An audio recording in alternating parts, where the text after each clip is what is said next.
பாண்டி வானதி இருவருக்கும் திருமணம் பேசி முடிவான நிலையில் பாண்டி திடீரென தன் அண்ணன் சேரனுக்கு திருமணம் முடிந்த பிறகேதான் திருமணம் செய்து கொள்வேன் என்றும் வீட்டில் இடவசதி இல்லாததால் 2 அறைகள் கட்டிய பின்பே வானதியை அழைத்து வருவேன் என்றும் உறுதியாக கூறிவிடுகிறான். இதனால் ஆத்திரமடைந்த வானதி பாண்டியின் வீட்டிற்குச் சென்று சத்தம் போடுகிறாள். அங்கு சோழனின் மனைவி நிலாவை தரம் தாழ்ந்து பேசும் வானதி, நீ இந்த வீட்டில் இருப்பதால்தான் பாண்டி என்னை இப்போது திருமணம் செய்ய மறுக்கிறான். நீ வீட்டை விட்டு வெளியேறினால் அறை காலியாகும். அப்போது நாங்கள் குடித்தனம் வர வசதியாக இருக்கும் என்று கத்தி கூச்சலிடுகிறாள். நிலா ஒரு கட்டத்தில் மனமுடைந்து வீட்டை விட்டு வெளியேற முயல பாண்டியின் தந்தை நடேசனும் சோழனும் அவளை தடுக்கின்றனர். சோழன் ஆவேசமாக தான் நிலாவை விரும்பித்தான் திருமணம் செய்ததாகவும் அவள் இந்த வீட்டின் நிம்மதி என்றும் கூறி அவளை தடுத்து நிறுத்துகிறான். குடும்பத்தினர் அனைவரும் நிலாவை வற்புறுத்தி மீண்டும் வீட்டுக்குள் அழைத்துச் செல்ல வானதியின் பிடிவாதமான பேச்சால் அந்த இடத்தில் பெரும் பரபரப்பு ஏற்படுகிறது. இறுதியில் குடும்பத்தின் ஒற்றுமைக்காக நிலா தன் முடிவை மாற்றிக்கொண்டு வீட்டிற்குள்ளேயே தங்க சம்மதிக்கிறாள். வானதி கிளம்பிச் சென்ற பிறகு பாண்டி மிகுந்த வருத்தத்திலும் ஆத்திரத்திலும் இருக்கிறான். பார்த்தாயா அண்ணே, இவள் இன்னும் இந்த வீட்டிற்கு மருமகளாகவே வரவில்லை. அதற்குள் நிலாவை வீட்டை விட்டு போகச் சொல்கிறாள். இவ எப்படி நம் குடும்பத்திற்கு செடாவாள் என்று பாண்டி தன் அண்ணன் சேரனிடம் கேட்கிறான். சேரன் அமைதியாக இருக்க நடேசன் குறுக்கிட்டு, நான் அப்பவே சொன்னேன் பாண்டி, இவள் குணமே சரியில்லை என்று. நிலா இந்த வீட்டுக்கு வந்த பிறகுதான் ஒரு ராசி கிடைச்சிருக்கு. அவளை போகச் சொன்ன அந்த வாய்க்கு ஒரு முற்றுப்புள்ளி வைக்கணும் என்கிறார். மறுபுறம் நிலா தன் அறைக்குள் சென்று அழுது கொண்டிருக்க சோழன் அங்கு வருகிறான். நிலா, வானதி ஏதோ தெரியாமல் பேசிவிட்டாள் என்பதற்காக நீங்கள் ஏன் இப்படி முடிவெடுக்கிறீர்கள்? இந்த வீடு உங்களுடையது. நீங்கள் இல்லாமல் இந்த வீடு தூணில்லாத கட்டிடம் போல ஆகிவிடும் என்று உருக்கமாக பேசுகிறான். சோழனின் இந்த அக்கறை நிலாவின் மனதை மெல்ல மாற்றுகிறது. அடுத்த சில நாட்களில் பாண்டி வானதியுடன் பேசுவதை தவிர்க்கிறான். இதனால் பயந்து போன வானதி தன் பெற்றோரை அழைத்துக் கொண்டு மீண்டும் பாண்டி வீட்டிற்கு வருகிறாள். ஆனால் இந்த முறை அவள் மன்னிப்பு கேட்க வரவில்லை. மாறாக ஒரு நிபந்தனை விதிக்கிறாள். பாண்டி, உனக்கு நிலா முக்கியமா இல்ல நான் முக்கியமா? நிலா இந்த வீட்டை விட்டு போனால்தான் நான் இந்த வீட்டுக்கு வருவேன். இல்லையென்றால் இந்த நிச்சயம் இத்தோட முடிந்து போகட்டும் என்று மிரட்டுகிறாள். வானதியின் இந்த மிரட்டலைக் கேட்டு அதிர்ச்சியடைந்த பாண்டி, அப்படியே ஆகட்டும் வானதி, என் குடும்பத்தையும் என் அண்ணி நிலாவையும் மதிக்கத் தெரியாத உன்னை எனக்கு தேவையில்லை. இந்த கல்யாணமே வேண்டாம் என்று முகத்தில் அடித்தாற்போல் கூறிவிடுகிறான். இந்த அதிரடி முடிவால் வானதி குடும்பமே நிலைகுலைந்து நிற்கிறது. சேரனும் சோழனும் பாண்டியைத் தேற்ற நிலாவோ இந்த விரிசலுக்குத்தான் காரணமோ என்று குற்ற உணர்ச்சியில் தவிக்கிறாள். அடுத்ததாக பாண்டி எடுத்த இந்த முடிவால் வானதி ஏதாவது விபரீத முடிவெடுப்பாளா, அல்லது சேரன் சந்தா திருமண ஏற்பாடுகள் தொடங்க வேண்டுமா என்று பார்ப்போம். பாண்டி கல்யாணமே வேண்டாம் என்று கராராகச் சொன்னதைக் கேட்டு வானதி அதிர்ச்சியில் உறைந்து போகிறாள். அவளுடைய அம்மா காமாட்சியும் அப்பாவும், என்னப்பா பாண்டி, சின்ன பொண்ணு ஏதோ ஆத்திரத்துல பேசிட்டா, அதுக்காக இப்படியா கல்யாணத்தை நிறுத்துவே என்று சமாதானம் செய்ய முயல்கிறார்கள். ஆனால் பாண்டி எதற்கும் மசியவில்லை. இப்போவே என் குடும்பத்தையும் என் அண்ணி நிலாவையும் மதிக்கத் தெரியாதவ நாளைக்கு இந்த வீட்டுக்கு வந்தா எங்க அண்ணன் தம்பிகளை பிரிச்சுடுவா. எனக்கு என் குடும்பம்தான் முக்கியம் என்று உறுதியாக கூறிவிட்டு கடைக்கு கிளம்பி விடுகிறான். வானதி அழுது கொண்டே அங்கிருந்து வெளியேறுகிறாள். அவளுக்குள் ஒரு பக்கம் ஆத்திரமும் இன்னொரு பக்கம் பாண்டியை இழந்து விடுவோமோ என்ற பயமும் கவ்வுகிறது. இதற்கிடையில் இந்த சலசலப்புகளை தங்களுக்கு சாதகமாக பயன்படுத்திக் கொள்ள கஸ்தூரியும் சண்முகமும் திட்டம் போடுகிறார்கள். பார்த்தியா சண்முகம், அந்த நிலா வந்த நேரமே சரியில்லை. இப்போ அந்த பொண்ணு வானதியையும் வீட்டை விட்டு துரத்திட்டாங்க. இந்த சோழன் குடும்பம் சீக்கிரம் சிதறப்போகுது என்று ஊர் முழுக்க புரளியை கிளப்புகிறார்கள். மறுநாள் நிலா மிகுந்த மனவேதனையுடன் சோழனிடம் பேசுகிறாள்.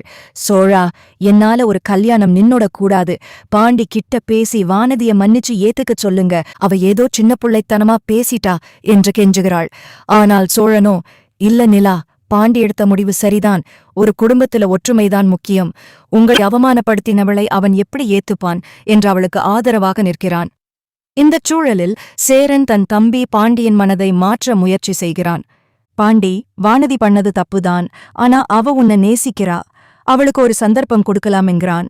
ஆனா பாண்டி, அண்ணே, முதல்ல உன் கல்யாணம் நடக்கணும். சந்தாவை நம்ம வீட்டுக்கு கூட்டிட்டு வர ஏற்பாடு பண்ணு. அதுதான் இப்போ முக்கியம் என்று பேச்சை மாற்றுகிறான். வானதி தன் தவறை உணர்ந்து நிலாவின் காலில் விழுந்து மன்னிப்பு கேட்டால் மட்டுமே பாண்டி மனதிறங்குவான் என்ற நிலை உருவாகிறது. அதே சமயம் பீகாரில் இருக்கும் சந்தாவின் குடும்பத்தினரை சந்திக்க சோழனும் சேரனும் பயணப்பட திட்டமிடுகிறார்கள். வானதி ஒரு வழியாக தன் தவறை உணர்ந்து பாண்டியை இழக்கக்கூடாதென்ற பயத்தில் தன் அம்மா காமாட்சியுடன் மீண்டும் நிலாவின் வீட்டிற்கு வருகிறாள். இந்த முறை அவளிடம் பழைய திமிரில்லை.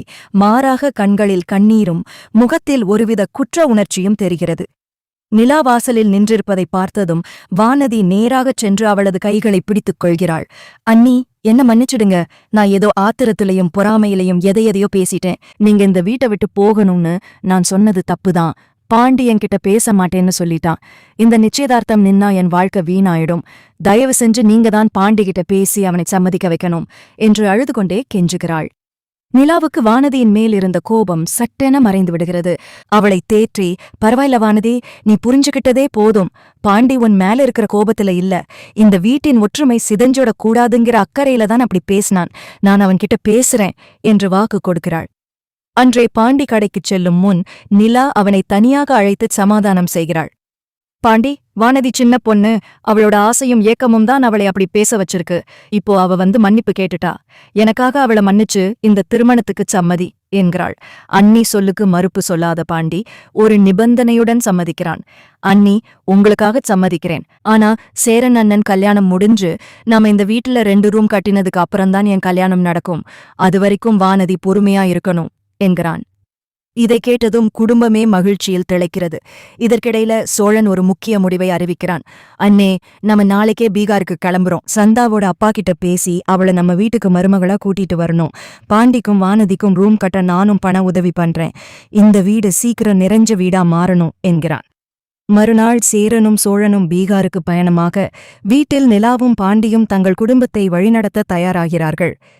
சேரனும் சோழனும் பீகார் மாநிலத்திற்குச் சென்று சந்தாவின் வீட்டை அடைகிறார்கள். அங்குச் சென்றதும் அவர்களுக்கு ஒரு பெரிய அதிர்ச்சி காத்திருக்கிறது. சந்தாவின் தந்தை ஒரு கண்டிப்பான இராணுவ அதிகாரி போல மிடுக்காக இருக்கிறார். அவர் தன் மகளை தமிழகத்திற்கு திருமணம் செய்து கொடுக்க முதலில் தயங்குகிறார். என் மகள் இவ்வளவு தூரம் வந்து எப்படி வாழ்வாள்? மொழி தெரியாது, கலாச்சாரம் புரியாது என்று அவர் அடுக்கடுக்கான கேள்விகளை எழுப்புகிறார். அப்போது சோழன் மிகவும் பொறுமையாக, ஐயா, எங்க அண்ணன் சேரன் சந்தாவை உயிருக்கு உயிராக நேசிக்கிறான். எங்க வீட்ல நிலான்னு ஒரு அண்ணி இருக்காங்க. அவங்க வந்த பிறகுதான் எங்க குடும்பமே ஒன்னா இருக்கு. சந்தா அங்க வந்தா அவளை ஒரு மகளா நாங்க பார்த்துப்போம். மொழி ஒரு தடை இல்லை, அன்புதான் முக்கியம் என்று உருக்கமாக பேசுகிறான். சோழனின் பேச்சில் இருந்த உண்மையை உணர்ந்த சந்தாவின் தந்தை ஒரு வழியாக திருமணத்திற்குச் சம்மதிக்கிறார். தமிழகத்தில் பாண்டி வீட்டின் மேல் தளத்தில் 2 புதிய அறைகளை கட்டும் வேலையை தீவிரமாகத் தொடங்குகிறான். வானதி இப்போது அடிக்கடி நிலாவின் வீட்டிற்கு வந்து அவளுக்கு உதவியாக இருக்கிறாள். பழைய கோபங்கள் மறைந்து இருவரும் அண்ணி நாத்தனார் போல பழகத் தொடங்குகிறார்கள். அண்ணி, அன்னைக்கு தெரியாம பேசிட்டேன், என்ன தப்பா நினைக்காதீங்க என்று வானதி நெகிழ்ந்து சொல்ல நிலா அவளை அணைத்துக்கொண்டு ஆறுதல் கூறுகிறாள். சில நாட்களுக்குப் பிறகு சேரனும் சோழனும் சந்தா மற்றும் அவளது குடும்பத்தாருடன் ஊர் வந்து சேர்கிறார்கள். வாசலிலேயே நிலாவும் வானதியும் ஆரத்தி எடுத்து அவர்களை வரவேற்கிறார்கள். சந்தாவுக்கும் நிலாவுக்கும் இடையே ஒரு நல்ல புரிதல் ஏற்படுகிறது. நாம எல்லாரும் சேர்ந்து இந்த வீட்டை ஒரு சொர்க்கமா மாத்தணும் என்று நிலா சொல்ல ஒட்டுமொத்த குடும்பமும் மகிழ்ச்சியில் திளைக்கிறது. ஆனால் இத பார்த்து பொறுக்க முடியாத கஸ்தூரியும் சண்முகமும், என்னடா இது, இந்த குடும்பம் உடையாம இன்னும் ஒன்னா இருக்கே, வடக்கத்திய பொண்ணு வந்தா சண்டை வரும்னு பார்த்தா அவளும் இவங்க கூட சேர்ந்துட்டாளே என்று பொறாமையில் அடுத்த சதிக்கு திட்டம் தீட்டுகிறார்கள். அடுத்து என்ன நடக்கும்? கஸ்தூரியின் சதி நிலாவுக்கும் சந்தாவுக்கும் இடையே விரிசலை உண்டாக்குமா, அல்லது சேரன் சந்தா திருமணம் கோலாகலமாக நடக்குமா என்று பார்ப்போம்.